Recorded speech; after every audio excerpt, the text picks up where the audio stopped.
Dirigeants des deux plus grandes économies mondiales. À Pékin, les présidents américains et chinois continuent d'évoquer les grands dossiers du moment.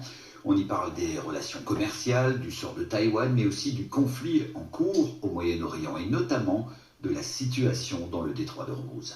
Sébastien Rosenfeld avec Nicolas Gustin. Un dîner de gala pour sceller une nouvelle entente cordiale. Donald Trump et Xi Jinping jouent des partitions sans fausse note.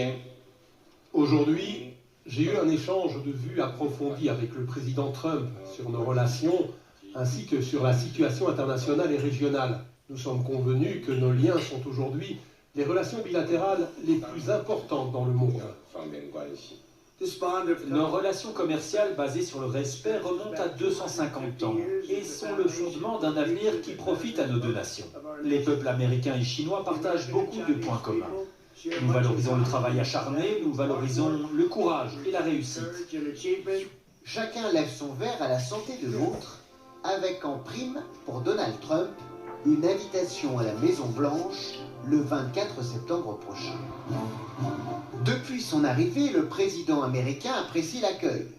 Une cérémonie en grande pompe, suivie d'entretiens fructueux selon son entourage. Eh ben. Les deux pays demandent notamment que le détroit d'Ormuz soit ouvert et sont prêts à passer des contrats commerciaux. Après, s'il y a des gens qui rêvent, la question qui fâche. rêver.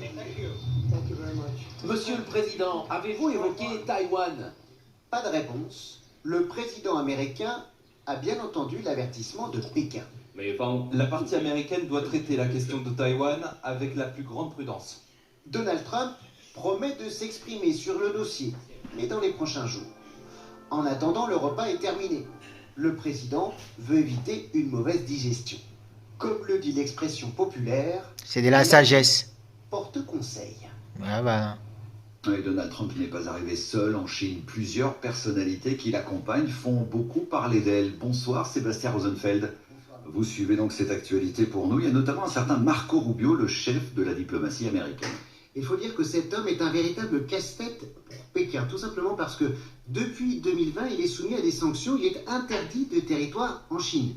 Or, il a été nommé chef de la diplomatie américaine, ce qui n'est pas très pratique. Alors, les Chinois ont trouvé une solution, un subterfuge. Ils ont modifié son nom, dans la façon dont on l'écrit en chinois. Alors, au début, il est écrit comme ça.